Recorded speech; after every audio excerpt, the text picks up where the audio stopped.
Okay, Be'ez Hashem, we're going to learn about the Deir HaFlaga. So what is the Deir HaFlaga? So we'll start. Everyone knows the story, but it's a very cryptic story. It's a very strange story. The Torah actually doesn't tell us if this is a punishment, if this was something that's positive, negative. What's this whole story about? Unfortunately, it gets tucked at the end of Parshas Noach, so most people get busy in the beginning of Noach. The time the Deir HaFlaga comes, he just Shvi, exactly. So there's a Drash Saran. We'll start with the Drash Saran because the Ran has an interesting perspective. And based on what the Ran says, you'll see that it's aligned with the Soid Shebedavar. That the Pshat and the Soid, we spoke about this many times, that the Pshat and the Soid sometimes are much, or the Oimik, the Soid Pshat and the Soid Pshat are together as one. And I saw Mamish today, the Moir Naim writes in Parsha Shlach, the Lashon is that the Pashtus v'hapnimius hu derech echad. That's it ties into what we spoke about Masayis Avram Avinu, where it says that the Soid Pshat. Anyways, the idea is to figure out Pshat, what's going on. So we'll start with the Drash Ran. You know the Ran is right, of course, the Ran. So he also wrote a sefer on like philosophy or this is what we have. This is what remains. These drushes. So Zeh Inyan Deir HaFlaga V'Oinsham She'enichu Oisam Aforshim Ba'afela Ad Shekemat Nasu Ke'evirim Kir. That we're basically blinded. We don't know actually what happened. And he says all the Mefarshim, and obviously he knows all the Gemaras that talk about the Deir HaFlaga, that the Nasu Lo Neshem, and they're going to go up and they're going to fight the Kadosh Baruch Hu. And there's a lot of Midrashim. Ke'elo Anashim Ma Asu Ma Pisham Ma Chatasam Iratzalis Ki Shechel Chaverim. They just wanted to be friends. They wanted to be together. What was the big sin of this whole thing? Royalist was that schar toiba olam. Adarabah should have been actually a good thing. They should have got reward for this. Like the Chazal said, the Zohar calls man shashalom b'neim is that name that even if and it says chaver etzav Ephraim hanachloi, when there's unity, even if their people are not so in a positive posture, it's still good. Even though there's a lot of medrash that says a lot of medrashim that tell us exactly what happened, and they wanted to do a fight, and they wanted to oil their rakia. This is not pshuta shel mikra, so the Ran is going to try to understand what is the pshuta shel mikra of this pasuk.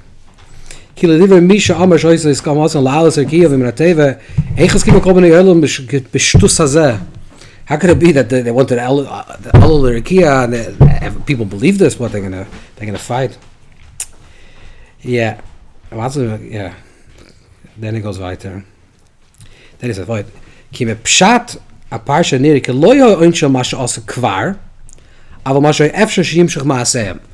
That really, it's not an oinish. An oinish is like, let's say, a punishment of something that they did, but it's sort of like we'll say about this Ben Soyer Moyer. It's al shema asid. That something's going to happen in the future. Something negative is going to happen. That possibly something that's going to arise that's not going to be a positive consequence. And what is that? Like this. Okay, let's do the next page. It's very interesting because he's gonna draw a parallel. If you know when the Ran lived, it's a very interesting point in Jewish history. The Ran lived, I think the Ran passed away about 1380, and he was in Catalonia. He was a Barcelonian, and he was one of the biggest Gedolei Yisrael at that point. And his Talmidim is the Rivosh is a Talmud, the Chazai Kresk is our Talmidim of his. And in 1390 was when the first big pogrom hit Spain. And Yidden were massacred, 80%. It was a terrible, terrible massacre, and that's the beginning when Jews started running away from Spain after living there for 700 years. So, for example, the Rivosh, who's his Talmud, already lives through the persecutions and eventually runs away from Spain and goes to Algeria, first to Mallorca, then to Algeria, and that's what happened to most of the Talmudim. So he's talking about. Like a premonition where he's feeling what's on the ground. He's literally also going to give an analogy what's happening in his historical time. But he starts like this. What happens to Basher Usham though? Isn't it generally Basher Usham what? Hashem means you judge Hashem. He's punishing them for what's going to be in the future. You'll see. It's not. You'll see. He's not going to read it as a punishment. Got it. Yeah. It's not mamash a punishment. A punishment. You're right. So this is what he says. Most people believed false beliefs. They had a certain understanding of how the world functioned in the ancient world, and this is also interesting because the Ran is sort of projecting how people imagined the world in times of Avram, in times of of Noach, times of Der Aflaga. Saying that most people were then Ovdei Avodah Zarah. So there was a certain consensus, a collective consensus of Avodah Zarah. Mevat Skulas, but there were certain particular signal out people. Anashim Atim Sher Talmud V'Ro Oisha Olam Kitov. There were certain people that saw the goodness of the world, saw the light of the world, saw HaKadosh Baruch Hu. So you're talking about a very distinct individual. And they didn't have the possibility at that time to walk around to tell other people to start serving Hashem. So let's say we imagine like this homogeneous society where everyone was of Ovdei Avodah Zarah, and there were pockets of individual people that knew the truth of the oneness of Hashem. And these people didn't have they didn't have power to go around to spread this monotheistic understanding, so they kept quiet. So there were pockets of people, let's say Shem Ve'aver, I don't know where he's getting this, but there was groups of people that believed in the oneness of Hashem, but the general consensus of most people were Ovdei Avodah Zarah. And therefore Avram Avinu was the first one that so what happened with Avram Avinu? So Avram Avinu decides that he's going to stand up to Nimrod, he's going to stand up to Avodah Zarah, and then they put him into the Kivshon, right? So there's a consequence. But what's the result of that? He ends up running to another land. So he's the Ran is learning the posik of Lech Lecha Ma'artzecha as a consequence or a result of the previous event. That because Avram is stirring up a problem in this country, the people don't like what he's saying. These are Ovdei Avodah Zarah. He comes with a new perspective. So Hashem is telling him, okay, Lech Lecha leave this land, go to Eretz Canaan. Canaan is going to be a little more stable place where you can able to proselyte or to teach to vocalize about Hashem. To be receptive, right? Because over here you're not going to be receptive. It's fascinating the way he's reading this. Yeah. It sounds like it's less of a test then, no? Yeah, it's less of a test. But the truth is, if you read the end of Parshas Noach, it already says that Terach was already leaving Canaan, leaving Ur Kasdim and Lechus Eretz Canaan. Same reason? So this the Ran is reading. He's saying that there was a problem in the family. The family, they're like rebellious children. They're speaking truth to power, and it's a problem. So they're starting to leave. By the way, the Zohar Kadosh also reads this way. That Lech Lecha. That if you so not Lech Lecha, but the Zohar, if you read in the Zohar at the beginning, it's Shimon brings on the passage. Shimon Abir Alev. He says that the reason why Avram Avinu was chosen to go to be Avram Avinu because he was already on a journey. He was already running away. He started already before. He said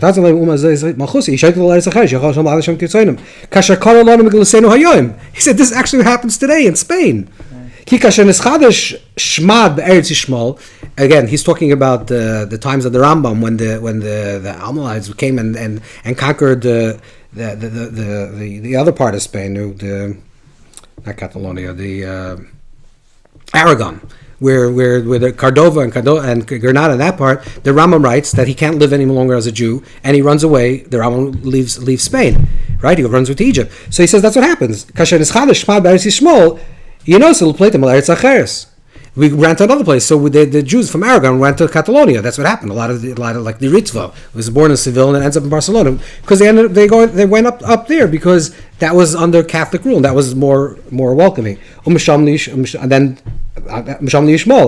if there's problems in Christian Spain, they ran to Yishmael, which is actually what happens to all his Talmidim. Right? They run to Algeria. It's fascinating. This actually allows us to survive. It allows us to survive because we have other countries to run to. So if we're in a host country, we have a certain understanding of Hashem. We try to teach it in this world. It's not accepted. There's persecution. You run to another land. So therefore, this is what the Ran says. He's saying from historically, I can understand what happened then. So what do they want to do? They want to collect everybody and create one homogeneous society with one guy ruling.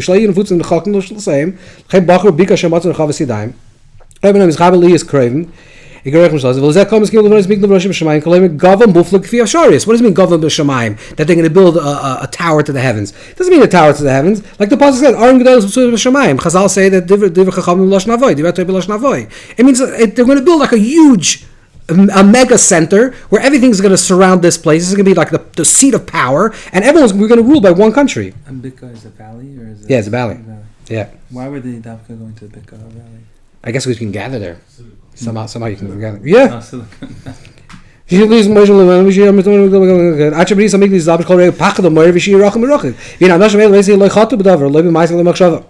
says these people did not sin. Not b'dibur, not b'maisa, not b'machshava. They had an intention to create. They looked at the world. They said people are fighting. There's wars. There's things that are going on in this world. We're going to collect all of society and create one culture, one universal culture. Some form of that, whatever. But whatever doesn't matter. Safachas, one safachas. Hashem was the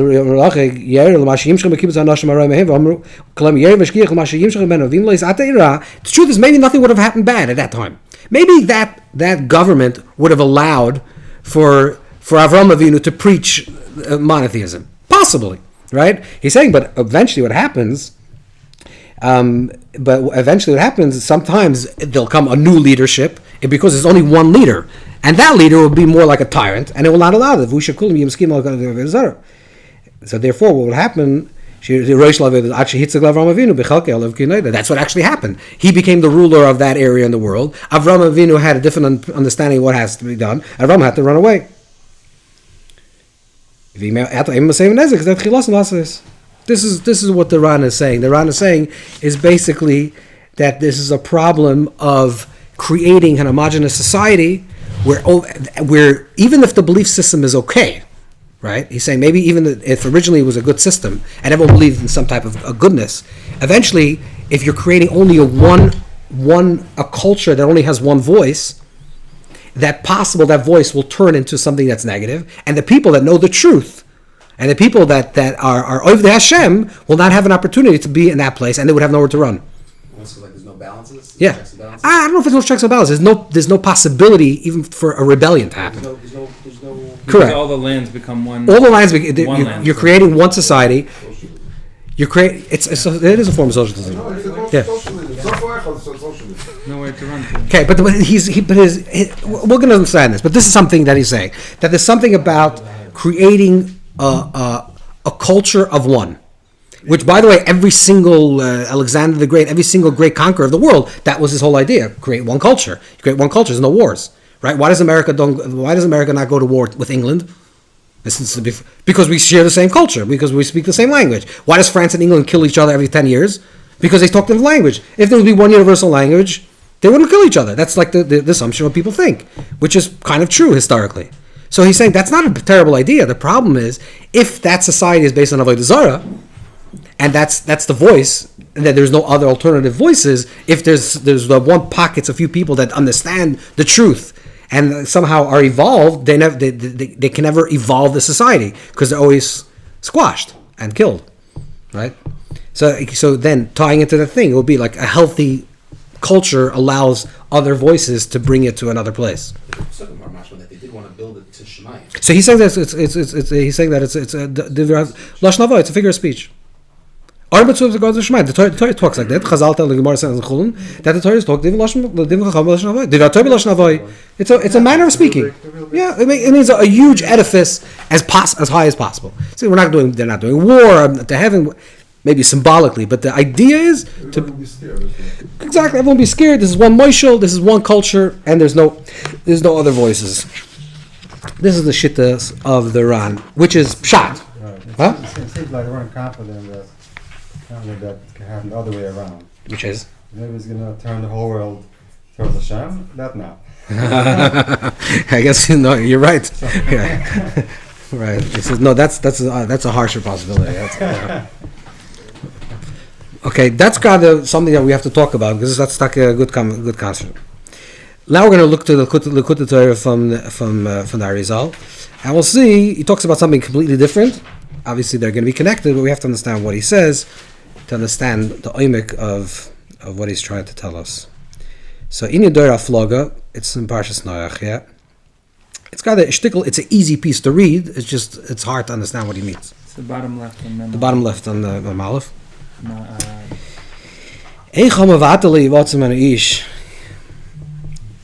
What does it mean that now we have no choice? They're gonna gather together, and there's not going to be a solution. Then they're going to. What is it? Hashem could mix into a person's bechira, and Hashem can make sure that they will be in a correct way. Elin Yonimhu. What it means is like this. It seems like sort of they're forcing the hand of Hashem. What does it mean to force the hand of God? What does that mean? That lo yivatz men ish, that they can't be controlled. What do you mean? Hashem couldn't control them. He says no. Sheyoidim shmoyser shel Kadosh Baruch Hu. They knew shmoyser shel Kadosh Baruch Hu, knew the divine names. Vayimishtamshim b'maisias. They're able to do Kabbalah Maisias. Again, I just want to read the words and just try to understand what he means. That they were able to mishtamish in Kabbalah Maisias. V'yoidim kol malach malach k'fi madrugasi lashbiya malach hashoylet olav. They were able to know the angels that dominate each quality in this world, and therefore they were able to have dominion over them. This is the idea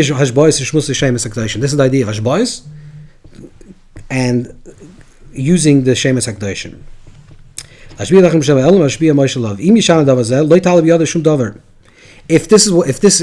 you do this, nothing could change. It means you have like power. If you know how to mishtamish, there's so many contradictions in the statement. But if you use the Shemus HaKadoshim, if you use these sacred names, you can force reality into a certain way. And HaKadosh Baruch Hu, which is the owner of that name, Kaviyachol, can't do anything. This they knew. That's what it says. What does it mean that then the names of Enish, they started to call the name of Hashem?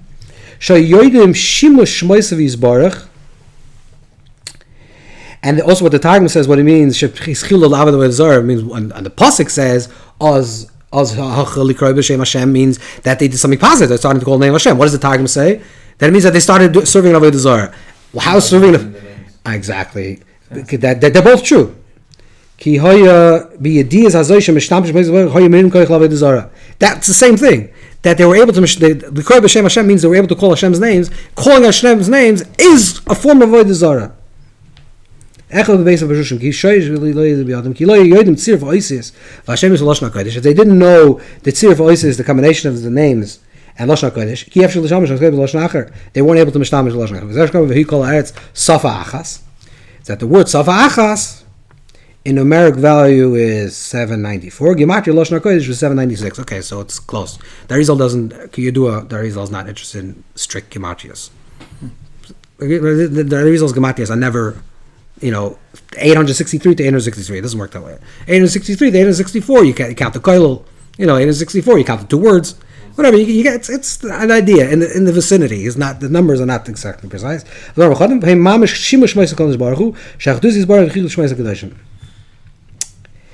Yeah. Okay, this is what he says. Okay, let's listen one more paragraph. You have a Migdal, and they said, let's build us this tremendous palace. Which the heavens go to the heavens. This is through the shimush of these names to have koyach. They knew that the only power that they have for Avodah Zarah is if they get it from Kedusha. You understand how problematic the statement is? But this is what he says. That the only power that they have to serve idols was if they get it from Kedusha. And they were going to force Kaviyachal the hand of Hashem to create a certain reality. They wanted to do this freely, just whatever they see, and that's what they like. They didn't want to be mishtabe tachas hakdusha. This is very important. That they didn't want shibud.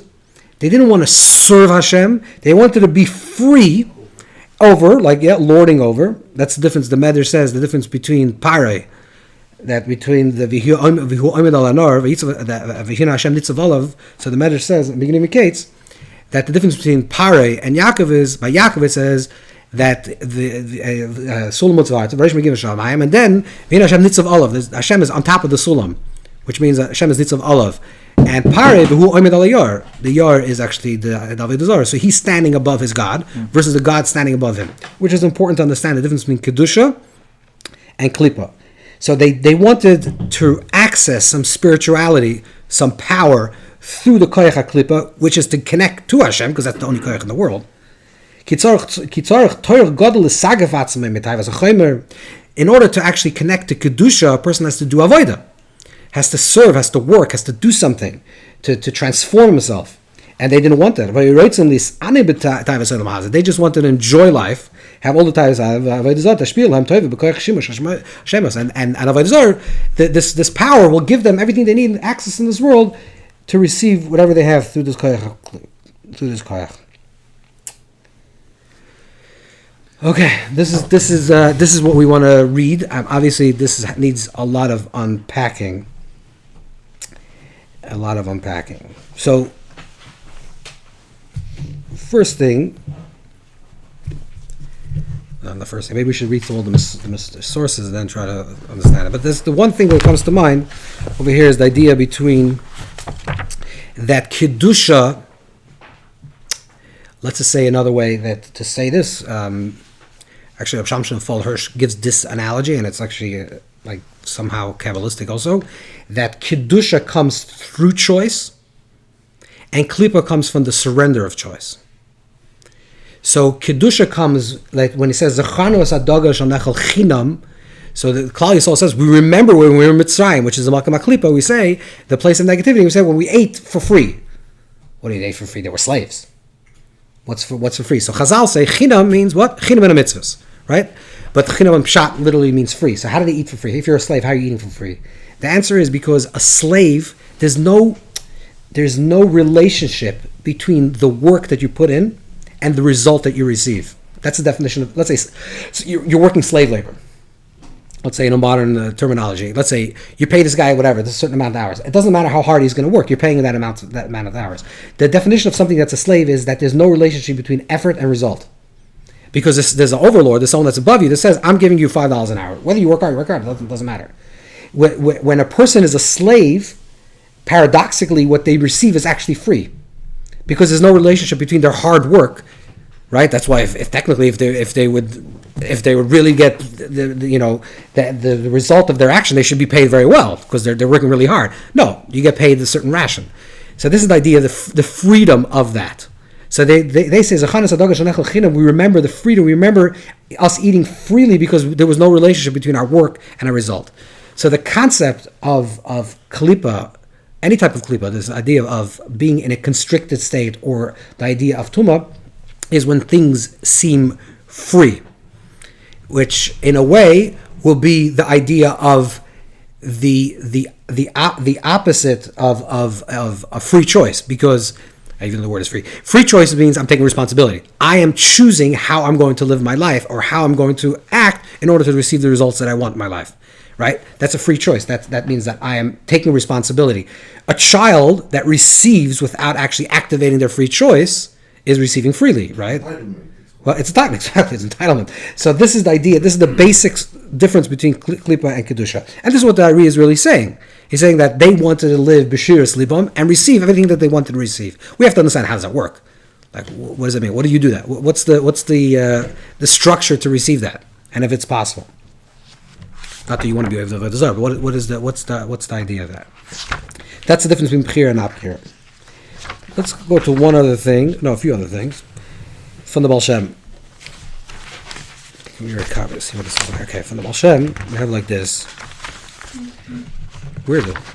The page looks different. Oh, the page looks different. Where is it? I wasn't sure which one. And Aleph? Let's see, wait a second. Oh, we missed it, I think. Kufay Gimel. Oh, it's on top, yeah. So there's another topic which we're not talking about, but we'll have to understand this. That there's a Safa Achas Dvarim Achadim, is that we're saying that they had a Safa Achas. A Safa Achas is, let's say, Safa Achas is like, Sosayim is like like the external expression, like that's why like a svasayar, this is svasayam, this is like the external expression. And the Dvar Machanim, they had one objective. Not only had the Sof Achas, one expression, one objective. What was that? What was that? That we say is Lashon HaKodesh. That Shoyesh Kol Shivim Lashon Shekol Haaretz Hu Lashon Shel Yisrael. The Shoyesh of all the 70 languages is. We need some more chairs. The Shoyesh of all the languages is Lashon Kodesh. Lashon Kodesh. Why is it called Lashon Kodesh? Why is it called the holy language? So this is a famous machlekes in the Rambam and Ramban. That the Rambam says that it's Lashon Kodesh because it's Lashon Nikiyah, that there's no words for physical intimacy, etc. This is Shittas Rambam the Moira. The Ramban says no. The reason why it's called Lashon Kodesh is because it's Lashon Shel Nevuah and a Bria. The Bria, it's the language of revelation and creation. It means that it's a certain. So the Shivim Lashonis. What the Baal Shem is saying is that the Shivim Lashonis, the root of the Shivim Lashonis is Lashon Kodesh, and somehow when they were Safa Achas Dar Machadim, they were connected to which we read which means that they had control. They had access to the Lashon Kodesh, and therefore because they had access to this Lashon Kodesh, they were able to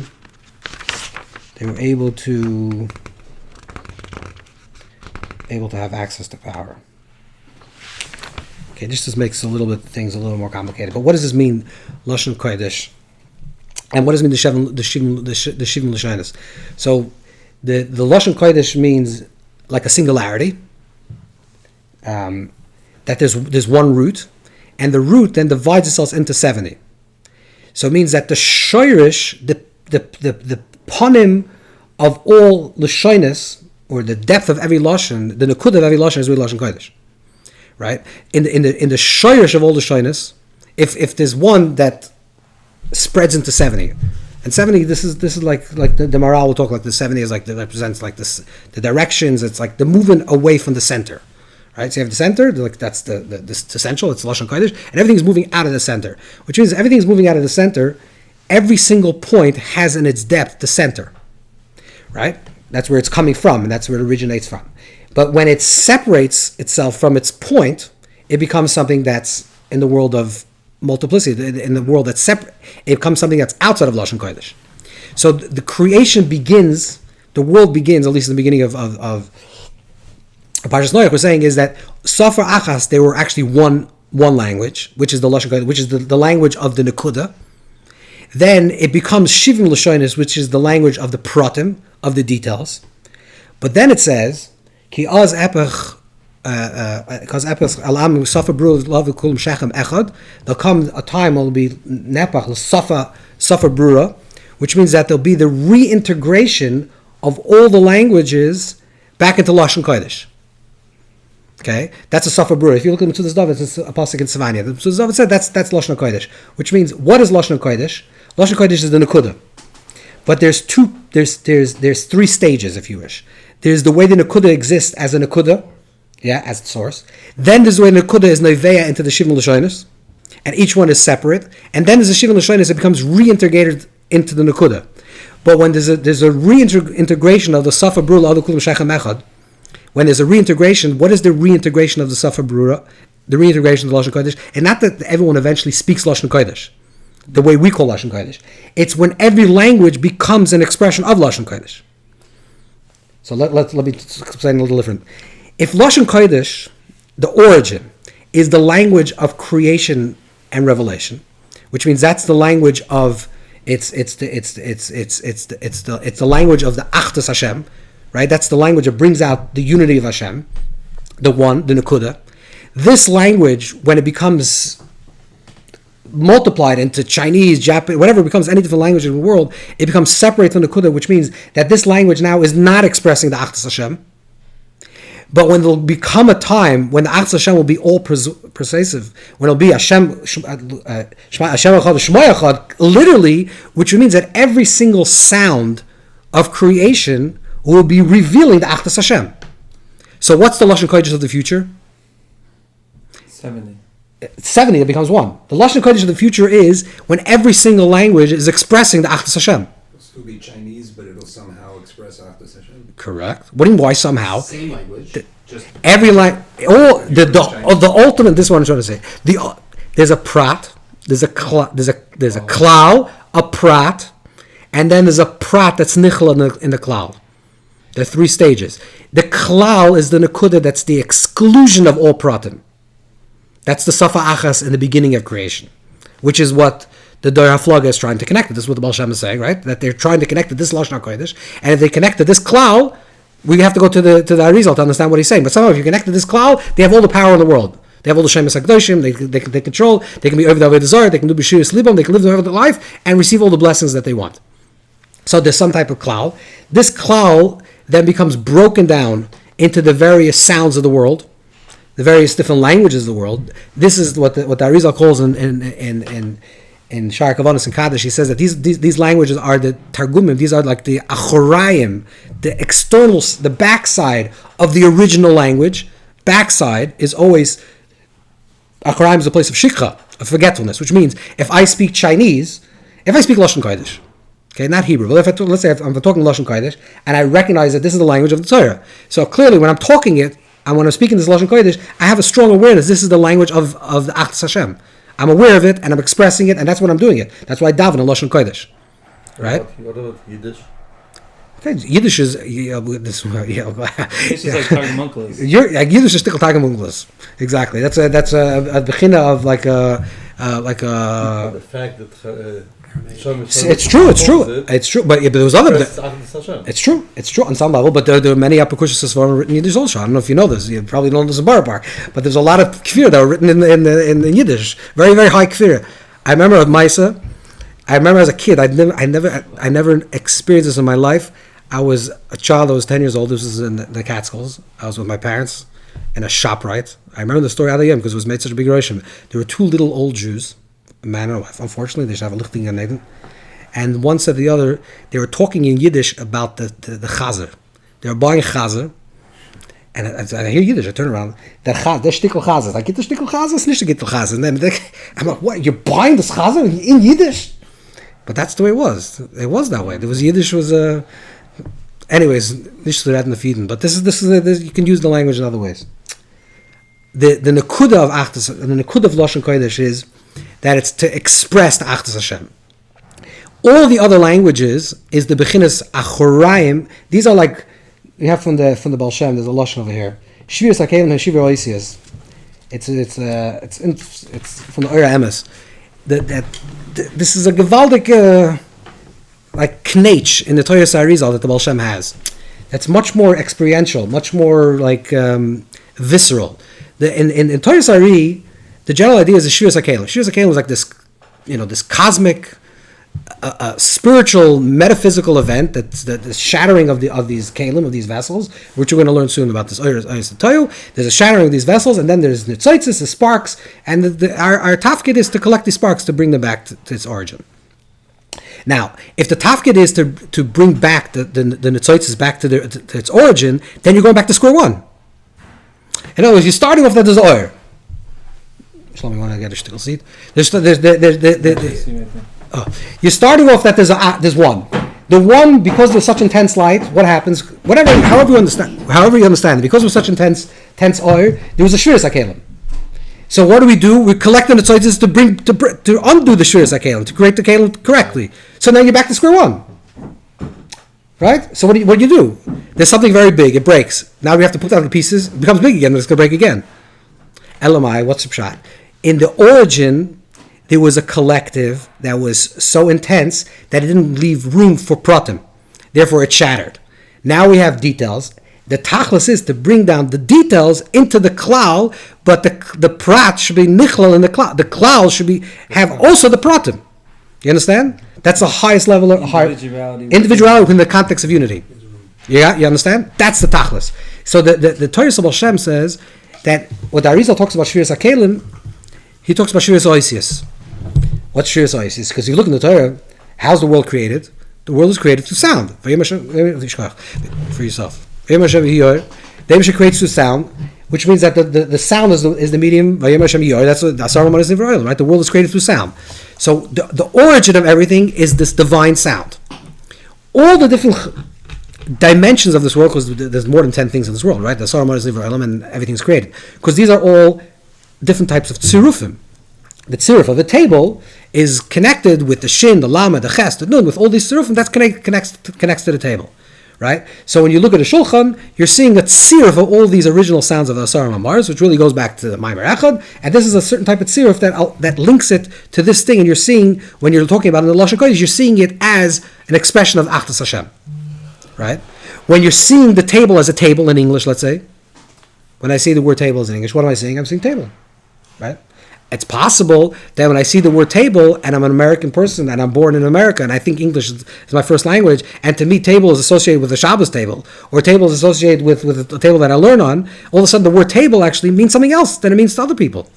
Right? All of a sudden the word table, which seems like a very secular, mundane word, and a lashon haskami, like the Ran writes in the beginning of the Dharma, it means it's an arbitrary word. Table can be chair can be table. It doesn't matter. It's not inherently connected. The word table connected to the word table. But if I associate the word table with something that's positive and kedusha, all of a sudden that word table now has stronger meaning. It becomes tish. Like tish means table. Okay, good. It means so good. much more. Exactly. It's a good. Yeah, you go to Yiddish. That therefore that becomes part of the lashon hakodesh. And the ultimate integration of all languages, this is why in the Torah you have Yigar Sedusa, you have words that are Lashon HaTargum, right? The Torah says, right, Yigar Sedusa is Galate. That the Torah, why does the Torah use Yigar Sedusa? Why does the Torah use other languages? Because the Torah is saying is that the ultimate expression of the Lashon HaKodesh is the inclusion of every single sound. When every single sound in the universe that you're hearing is a sound that's screaming Hashem Echad, then you're hearing the Lashon Kodesh and everything. That's by Hashem Echad, which means that in every sound of the world, you'll actually hear the correct tziruf. The tziruf that's expressing the divine presence in that aspect. So when the Arizal says that the Shviras HaKelim, that the Baal Shem says, no, it's actually Shviras Oisius. Shviras Oisius means there's a brokenness of sound. When you're seeing things in the world, and you're seeing it in a negative way, or in a wrong way, or not in a correct way, let's say, the reason is because that tziruf, that sound combination, is in a broken state. And the rectification, the tikkun of that, is when I'm metaketed to see it in its correct tziruf. What is its correct tziruf? To express Achdus Hashem. You following this idea? So, which means that there is a state of Lashon Kodesh prior to Pratim. Then there's the Pratim that separates itself, which is Golus, where it becomes a Shvira. A Shviras Ois is the breaking apart of sounds, and this is the sounds of the world that sound secular and mundane. And then there's the inter-inclusion of all those sounds into the one creation, the Safa Bru, Shechem Echad, that everything will serve the Shechem Echad, the oneness of Hashem. Okay, so it's Kal Prat and Kal. When you say the word Oz, Epech, Oz, the way the Torah says in Tzfani is the pasuk is Oz. What does Oz mean? When you say Oz is what? Future. You sure? And Oz Yashar Moshe is only the future? Oz means...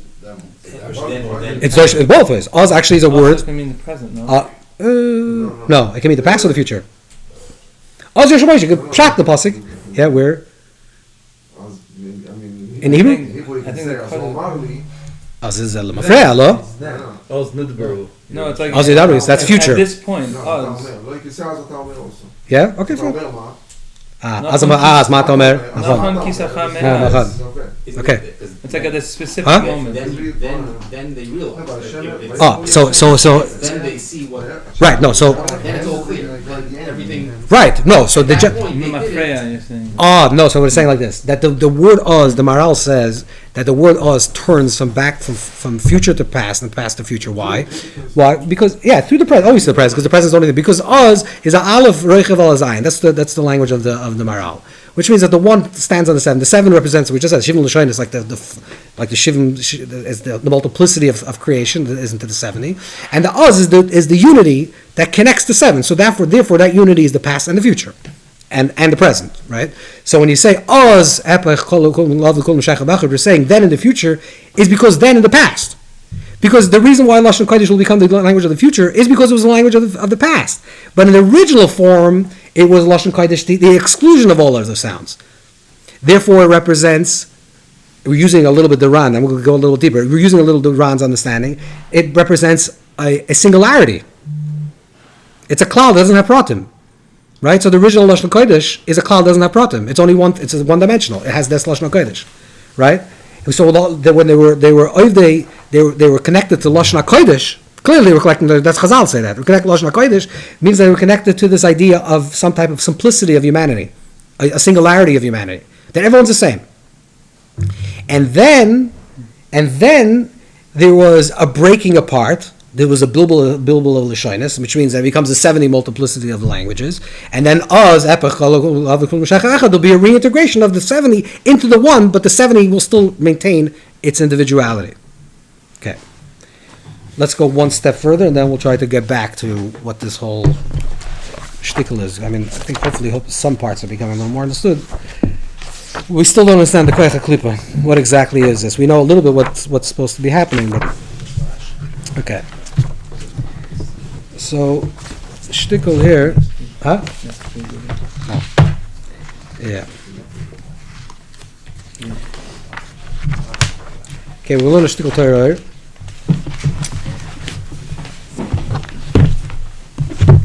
And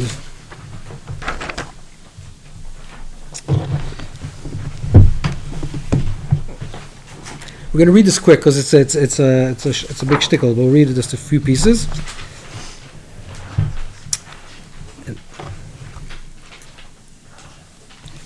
Okay. Say the Alter asks the same shaila that Arizal asks. What does it mean that Hashem says, I won't have control over them? Whatever they're going to say, they're going to be controlled. But Hashem doesn't run the world. This is very tamur. What does it mean? They want to build a big structure to the heavens. And he quotes the Likutei Torah Chaim Vital. He quotes the shtickle that we just learned.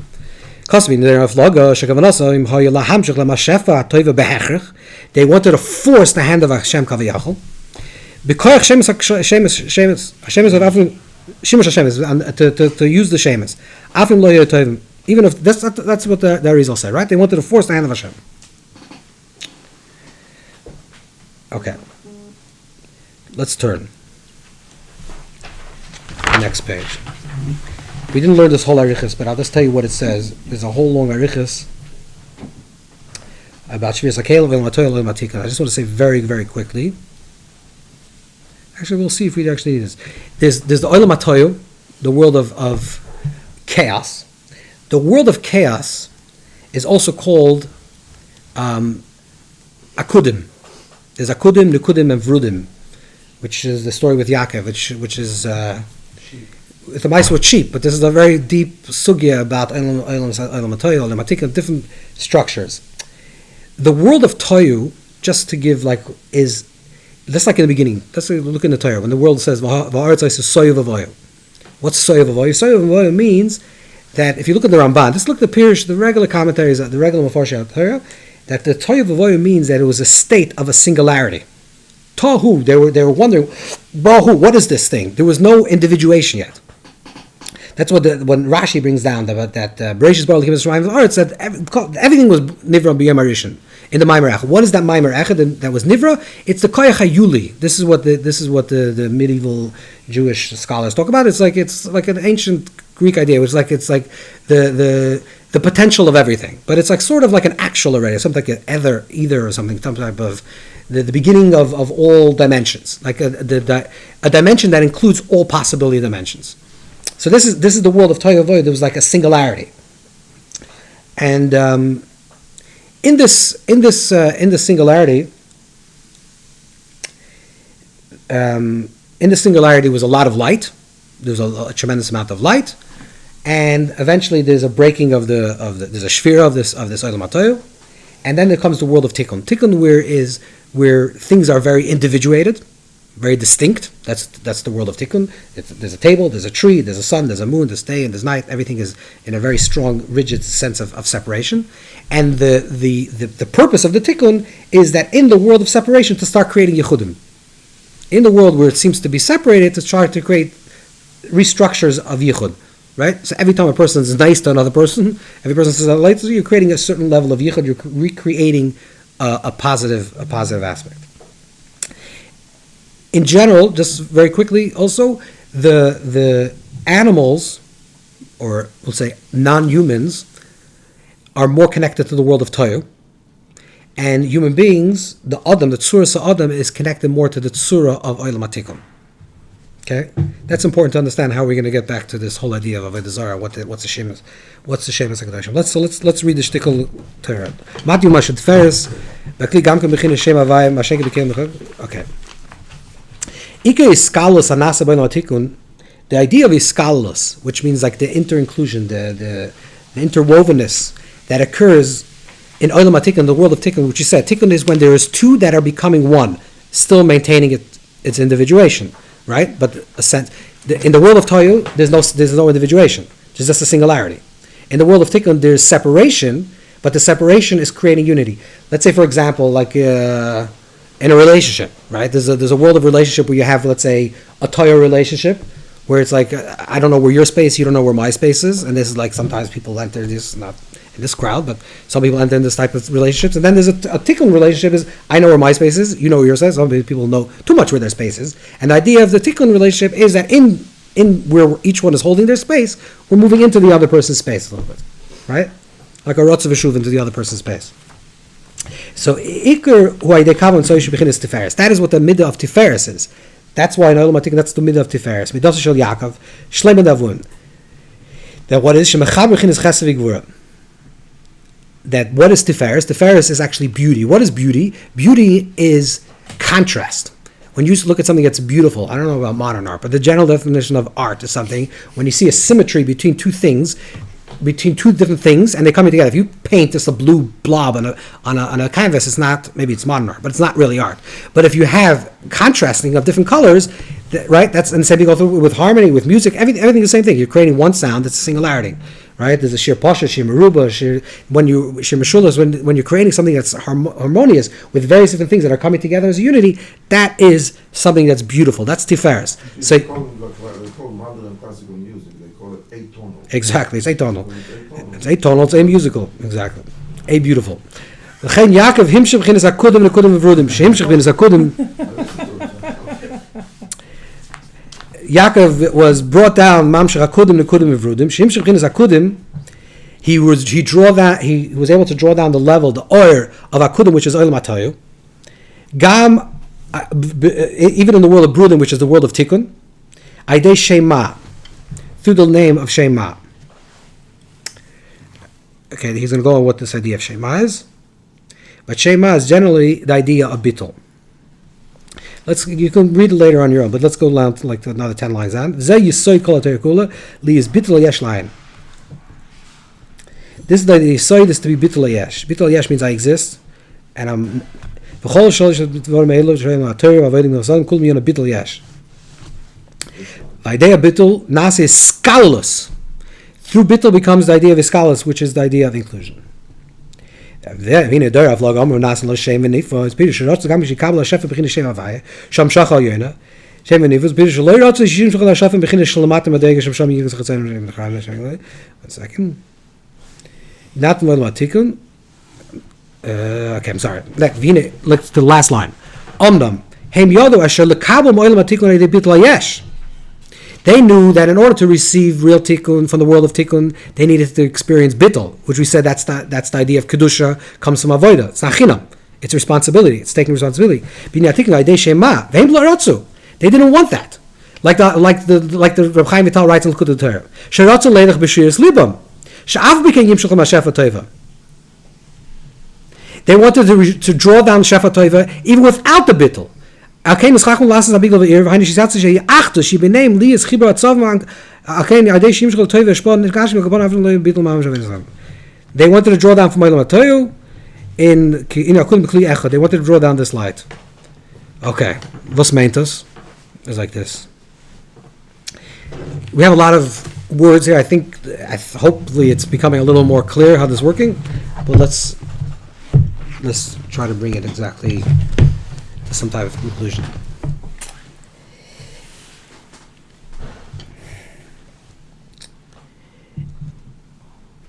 I don't know where to start, but we'll start like here. So there's the difference between Hashgacha Klolis and Hashgacha Pratis, right? Now, in Torah Baal Shem, there's Hashgacha Pratis on every single prat. But let's just look classically, look in the Rambam, the Moira, the classical Rishonim, we talk about Hashgacha Klolis and Hashgacha Pratis. I'll say that there's Hashgacha Klolis, which is a general overview of what the world has to look like.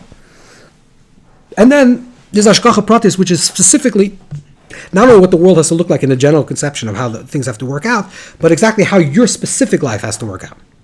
There's Hashgacha, I don't know how that fits in with Bechira, we're not going to get into it, but there's Hashgacha in the specific aspects of your life. Not only are you supposed to be right now here, but you're supposed to be sitting on this chair. Right? Not only the colors, but also the pratius. This is the difference between Hashgacha Klolis and Hashgacha Pratius. In general, if you look in the Moira, the Rambam, he'll say the difference between Hashgacha Klolis and Hashgacha Pratis is it's a difference between, in general, it's a difference between the animal kingdom or the collective kingdom of everything versus the human being that's taking responsibility. And the Rambam will say the more responsibility you take, the more Hashgacha you live, the more you're mashgiach in your own personal life, the more Hashgacha Pratis you take responsibility for the specific issues in your life, the more Hashgacha Pratis you will actually experience. Which means that in the world of humans, which is the Olam HaTikun, we're created different than animals. What's the difference between a human being and an animal? The basic difference is that we have das, we have self-awareness, right? Not just awareness of things, but we have self-awareness. And because we have self-awareness, we have das, we have avdallah, and avdallah is bechira. I mean, das, avdallah, menaya, we have bechira. Bechira means that I could choose. I could say, even though this is something I feel compelled to do it this way, I feel I can choose to be a different way for this certain situation. This is the koyach bechira. How it works exactly, that's not so negay, but the definition of a human being is the bechira, and it taking responsibility for the bechira. So to be in the world of tikkun means to be an individual. That's the olam bechira. In the world of bechira means that my life is not a result of someone else's life.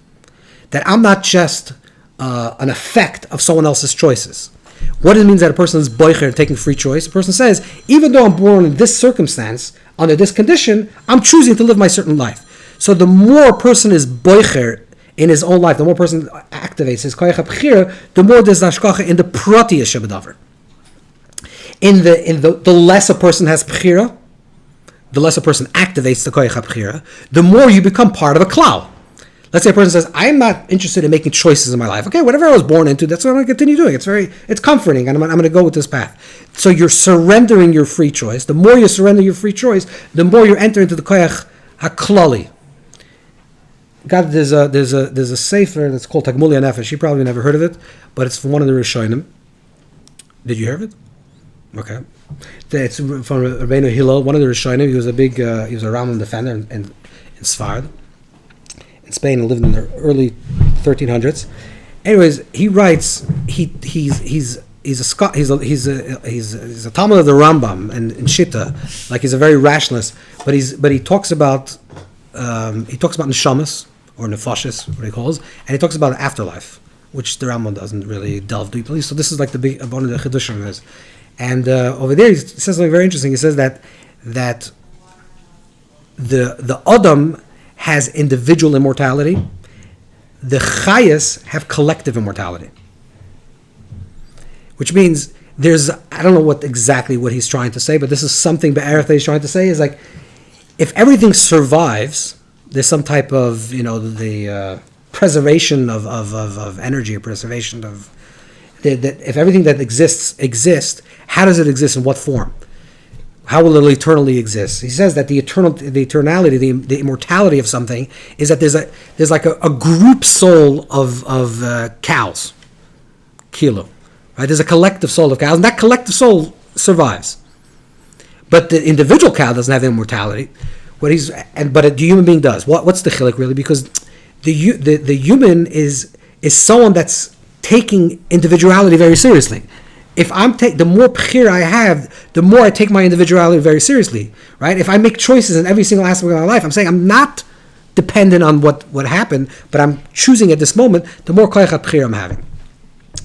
So the path of being an Adam and a shleimus Adam, and the path of Torah, this is why in Hilchos Tshuva of the Rambam is where he brings down the laws of the halachas of bechira, right? The Reshus Chol Adam Nesuna is in Hilchos Tshuva, because what it means to be a Yid, a Shomer Torah Mitzvah, a person that's living his full life, is a person that says, even though if I messed up, I have Bechira to change things. So Bechira makes us what it means to be human, is to be a Boicher. To exist within the Olam HaTikun means that I am an individual. And therefore I live my individuality. In the world of Tikkun, the living of the individuality is to express fully your individuality. Okay? In the world of Toyu, the world of like the animal kingdom, the chaos, where it's akudim, all the oils in one thing, it's about the collective. So when I surrender my free choice, I'm entering into an animal consciousness. I'm going from the chiduyus of myself, from my individuation of myself, which is called the olam hatikun, and I'm entering into the olam hatoyu, which is olam of the animals, which means like this. You have this concept in Chazal that, the klavim tzoikim be'ir bizman Eliyahu Navi be'ir. Like there's like the dogs are like bark in a particular time. I think the Sefer says Chol Bnei Yisrael liyachas kol l'shonim. What's the chiddush liyachas kol l'shonim? Because it was malach hamavos be'ir, so they didn't do a bark. So therefore they didn't bark. So they didn't bark. So he said no, because that's the nature of the animal. The malach hamavos be'ir. There was a night of the makas b'chayres. They should have barked. They didn't bark. This is a chiddush, which means you saw this with the tsunami. We see that animals have like a certain sense, not an individual sense, not a particular sense, but sort of like a collective awareness of something that's correct. It's instinct. Oh, for sure they're not aware. Exactly, they're not aware. There's something that's part of the collective. Why? So let's try and understand one step back. There is what is called generally soiv kalam and mal kalam. Okay, there's many different words for these things. You can call the chomer tzur. You can call many different languages, but this is the general language in the Zohar, the language of the Chassidus. So in the world of Mamala Kalamim, which is the light that fills creation, that's Mamala Kalamim, there is individuation. In the world of Mamala, which is the place of the Hashkacha Pratius, Yechudius, every single action has a direct reaction. Every single thing that a person does has a specific result of this action. In the world of the collective, there's just a collective vision. There's a collective vision that the world has to get to this place. How it gets there, I don't care. There could be 1,000 world wars in between. It doesn't matter. The world has to get to here. You're following? In the world of the klal, I don't care about the pratim. I don't care about the specifics, how it's going to get there. I need to get here. So there's a language. There's a pasuk that says,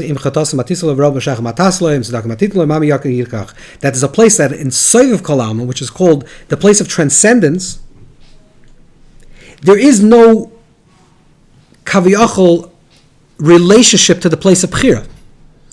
We'll say it a little differently. There's a place of Yidi and there's a place of Bechira. So the Arizal said the difference between Yidi and Bechira is Soiv and Malam in so much language. Which means in the world of Bechira, my choices matter. In the world of transcendence, my choices don't matter. Seemingly. You're following? If let's try to like bring it down like 100 levels. If I have a person that like, steps on my foot, a person like was walking in the street, someone intentionally steps on my foot. Okay, I may be upset. If I have an ant that steps on my foot, I didn't even recognize that it's there. Shmam is it's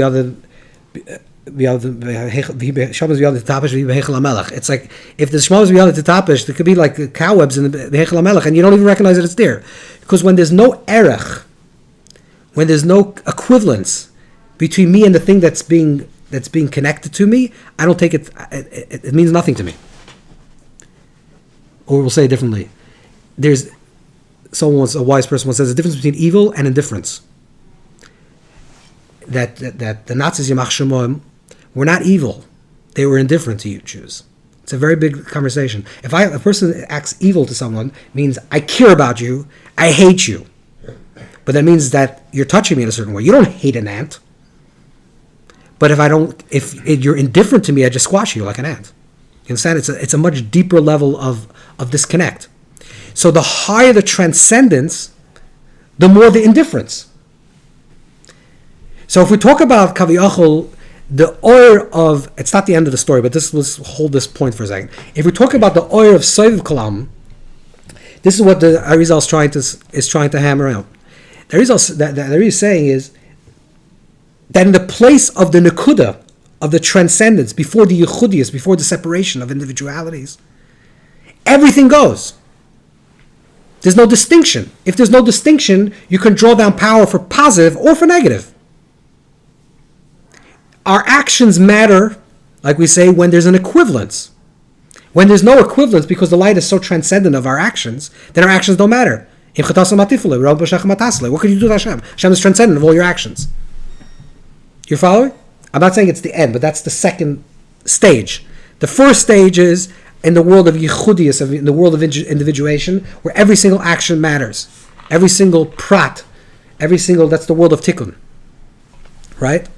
In the world of transcendence, you can draw down, this is the koyach hatuma. Where does the koyach hatuma come from? There is no thing besides Hashem. There's only the HaKadosh Baruch Hu, right? It's Einam Ovadeh. But how could a person draw down through a negative kaviyachol, a power that's transcendent of good or evil? Right? So there's a world of good and evil, and there's a world of transcendent of good and evil. If you're reaching a point of transcendence of good and evil, you can draw down anything at that point. But the way to do that is for you to reach a point of the collapse of your bechira. Going back to Rav Shimshon Hirsch's Vart. In other words, if I choose not to be human, to let go of my free choice, which is my expression of my individuality, I become more animalistic. That's what it means, right? I'm letting go of my free choice. If I become more animalistic, I become part of the klal. If I become part of the collective, I become place of the transcendence. I become place of the transcendence, I can draw down, I can get free bread. You follow? That's not a good thing. Of course it's not a good thing. I'm just saying, what's the koyach? I'm trying to say, what's the koyach hatuma? What's the koyach of to draw down? What's the Dora Flaga? Who are these people? What are they doing? They're saying, if we're going to reach a point where there's going to be no individuation of people, there's going to be this transcendence of individuality, the surrendering of all free choice. There's going to be one voice that says everything the way everyone should be doing the exact same thing. It's not, you can't descend this way. You can't have another voice. There's no other voices in this place. Is that what's going on in America now? This is the clipper. This is the biggest clipper. Yeah, this of course. This is the biggest clipper. This is This is the biggest clipper. It has to be the same. Correct. Has to get the vaccine. Wow. Animal Farm, 1984, other sugyas. But that's the idea is this collective is the klippa. You understand? The saying, there's no individuation. What are we all exactly the same? What are you trying to do? You're trying to surrender the free choice. Huh?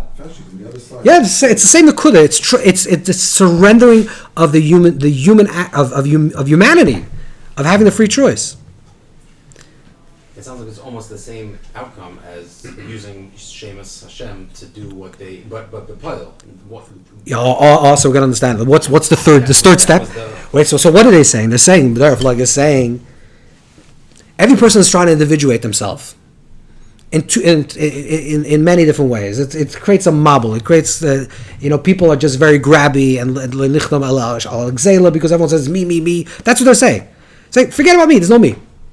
This is like the counterbalance of the mabul. The mabul is saying every person is saying it's all about me. It's chamas. It's my heat, my passion, my desire. I just need to be. Give me. The Darif Lag says, wait a second, that destroyed the world because every single person is fighting with the other person. It's malar, it's chamas, and everyone's killing each other. Forget it. No more. Let's go to the extreme. Let's go to the other extreme. No individuations. Communist. Call it whatever you want. All the same. No individuation. What's the? So this is what the Ran is saying. We're trying to understand the oimik what the Ran is saying. The Ran is saying, okay, that's what they wanted. The reason saying is that somehow they can draw energy from that. There's drawing of koyach. They're drawing of koyach. There's a koyach of the Eibusher. Huh? It's maflig. It's pilug. What does Pilug mean? No, it's like it's transcendent.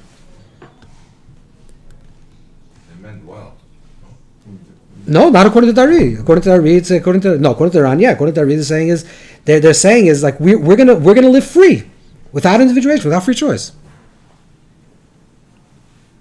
You understand? That's what they're trying. So that's why it's that's the Saf Achad. That's the Lashon HaKodesh.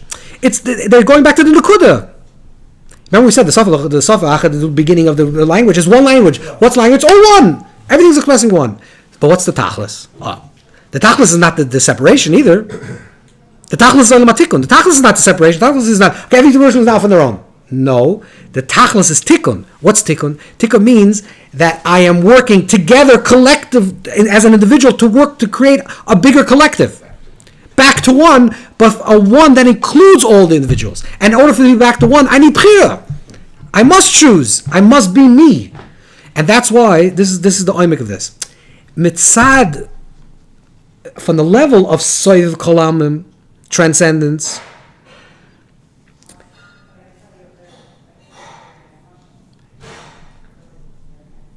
there's a language from Shmuel Goren, who was a mashpia in Lubavitch. He said in Lubavitch, and he said, "Dorten wo Grobkeit hat nicht kein Twisse, hat Edelkeit echt nicht kein Twisse." That in a place where negative doesn't have a power, also the opposite doesn't have a Twissa, a grab. In other words, there's a place of transcendent of good of evil. There's not a place like that. But here's where it gets a little deeper. Because the Olam HaTikun, which is connected, what the Alter Rebbe says, connected to the Shem Havai, which is the ultimate, is the Olam HaTikun is that the Medrash in the beginning of Beis Shabbos says that the Eibusha says the Derech Tzadikim, Derech Hashem, ve'eni de'el l'mi livcher. The language, I don't know who to choose from, to choose the way of righteousness or the way of evil. What's Pshat? The Pshat is like this. We think that good is good because it's good, and evil is evil because it's evil. But it's not true. Good is good because Hashem chose it to be good. Let's say the Eibusha created a world. I mean, it's a hechet timsa. It doesn't make sense. That a mitzvah would be to go kill people. That would be the mitzvah. Every day you have to wake up and kill somebody. You say, what do you mean? That's a Meshuggah thing. The whole thing is, I mean, it's against everything in the Torah. Okay, but that's already a conception. We decide we're post creation. In other words, good is not inherently good because it's good. Good is good because it was chosen to be good. So in the before the Bechira, from the place of Soiviv, Hashem says there's a path of light and a path of darkness. Any day I don't know which one to choose. And then Hashem says that he's Berachim Nishvasim Shal Yisrael, Shal Tzadikim. That Hashem says I'm going to do the Bechira in the way of the righteousness, which means from the Koyach HaAtzmius there was actually a Bechira in good. There was a choice in good. So it's 3 stages. In the Koyach HaAtzmius there was a Bechira in the Toiv. Then comes Soiv Kolalmim, where Toiv Ra, there's a transcendence of Toiv Ra. And then comes the Bilbul, where it is in the world that we're living in, we're trying to sift the Toiv and the Ra. You're following? So ultimately, we have to get to the highest stage, right? Which is, there was a Bechir in the Shema Shreyim Shel Tzadikim, which is the place of the Atzmius. Where is that in the Olam HaTikun in our life? When I, as an individual, fully expressing my I-ness, is living in harmony with you, and collectively bringing out the Achdus Hashem in this world, with the Achdus Hashem in this world is not the singularity of Hashem. The Achdus Hashem means in the oneness that's expressed in the multiplicity of everything. That's the real Achdus Hashem. When Hashem's presence is revealed in every single prat of creation, then all the pratim are revealing the klal. And that goes back to the Koyach HaAtzmis, there's a Toiv and there's a Ra and there's a Bechir in the Toiv, specifically in that particular prat. So that is the work that we have to do. That's why it comes with an avodah. Because if you want cheap spirituality, it's accessible. This is what Arizal says. It's accessible. Live like an animal. Let go of your free choice. Transcend. Become nothing. Feel empty of all fullness of self. And you're gonna tap into the Koyach HaSeivik problem. You're gonna have a lot of light, and you get a lot of shefa and bracha, and you see this. People are living very happily, but that's not kedusha. How do we know when we do something kedusha? When there's avodah. when it's not the surrendering of myself, but it's the actualizing of myself in the most healthy and holy way. If I can actualize myself fully in this world, in the holiest and deepest way, then I know that I'm activating the highest level of kedusha, and that's why it dafka comes through avodah. And Take part in the creation. what's that? Taking part in the creation. Yeah, fully creating, and this is what the koich hapchir is. So the koich hapchir is a koich atzmius, right? If you look at the Rambam Hilchos Bechira, the Rambam brings a pasuk. The pasuk for the koich hapchir is from Hein Adam Koich Echad Manu. Why? Because Hein Echad Manu, the only koich hapchir is from the koich atzmius. Because in the place of in the third tier where there's a mixture of toiv and ra, it's like I'm stuck. I'm in between. In the place of transcendence, there's no ra. But the ultimate koich hapchir means I could choose how to make my life. I can be pratius in my life, and that's kedusha. The more we choose toiv, the more we activate toiv, not the more we surrender. And that's why when the Torah speaks about the koiches atuma, whenever the Torah talks about koiches atuma, it always talks about some type of very diabolical, very paganistic, very animalistic rituals. Why? Because that's what the koich atuma is. If you're drinking blood or kedesha, whatever those sacred zoinus, whatever the practice is the more animalistic I become, the more I let go of my free choice, the more I enter into this consciousness of sameness, and therefore the consciousness of sameness I can receive all this koich from the Soif Kalam, and it's koich hatum, and I can force the hand of God kaviyachol. But that's not what Hashem created us for. If we really want to connect to Hashem, we want to connect on a very deep level. We have to connect to the koich hapchira. The koich hapchira was dafke and toiv. So how do we do that? By us activating our koich hapchira. That's the tikkun for the Dara Flog. That connects back to the languages. Right? That's what connects back to languages. You understand? The ultimate expression of Hoya Hashem Cheshmoi Echad is when every single individual language expresses the oneness of Hashem in their individuation. When a Chinaman and a Japanese and a Spaniard look at the table and they each see this table expressing the inner quality of what the Shulchan is, and the Achdas Hashem and the Shulchan, then we know that we've reached the point where there's the interclusion of all Lashonas back into the Lashon Echad, which the Safa Bruta of Lashon Echad is the higher level Lashon Kodesh. The higher level Lashon Kodesh, which is the inclusion of everything. From which way does the elevation of all the 70 come? From the 70 coming back to the one, or the one being spashed to the 70? Oh, that's a very big conversation. But there's a famous Gemara Pesachim says that Lenigla Aveseno Beno Umas Laharvis Langerim. So all the Maram Pana writes and all the big tzaddikim write. It doesn't mean, it means to get the sparks of that place. We don't do it. We don't do this actively. We bedafka don't. No. So you said, you didn't hear what I said. Not Laharvis Langerim. Literally, Gerim means we go to the four corners of the world to figure out what is the American quality of this place. How can we use that for Torah? How can we use it for Kedusha? It's not necessarily people. Not people. We're not talking about people. We're talking about the tzaitzes. We're talking about Ideas, sparks. concepts. Right. No, we actually don't do that. We don't do gears. That's what can be counted because the kedusha doesn't. It's from Right. It's collective. it's from all over. Correct. That's the Habas Lamagayim. In other words, when Yidden went to Spain and they were there in the Gorish Spain, they took the best of Spain and they elevated the Torah and they integrated it. That's the Jews in America have to do. There's Jews all over the world. And then that's what Golus is. So therefore, the Pashtas Jews will have to start living in China at some point. But They did. yeah, but that's very few.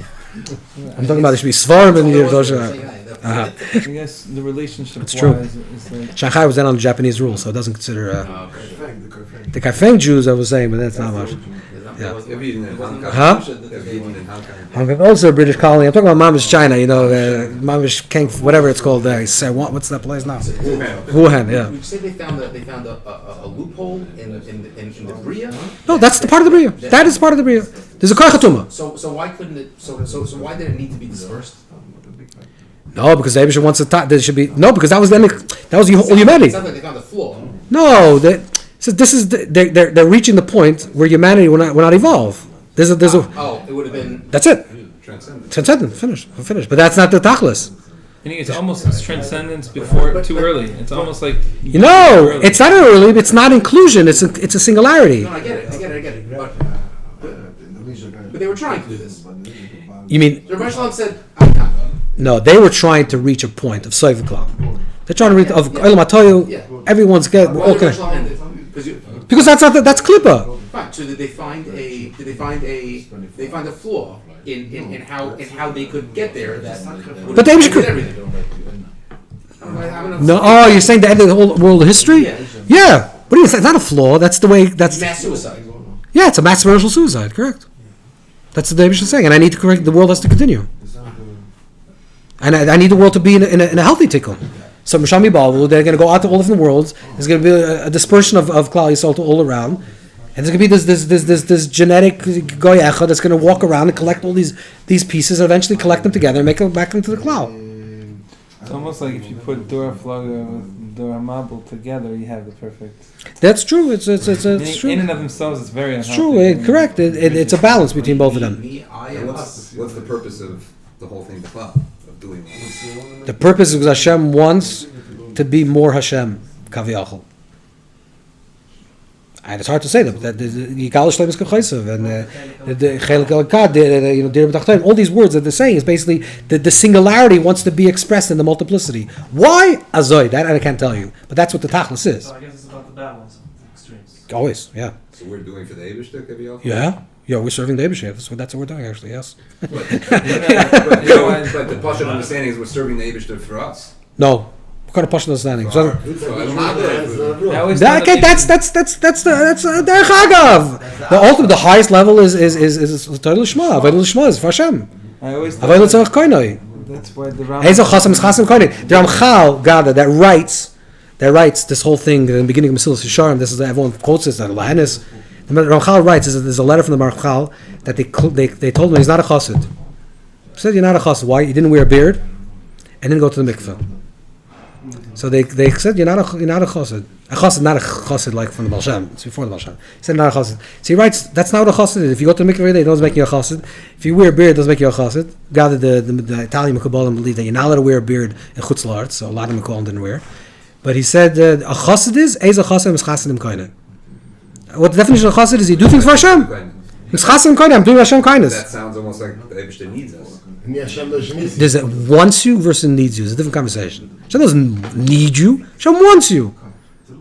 Hashem didn't need to create the world. Hashem wanted to create the world. Need is a place of lack. You need something is lacking something. Huh? Yeah.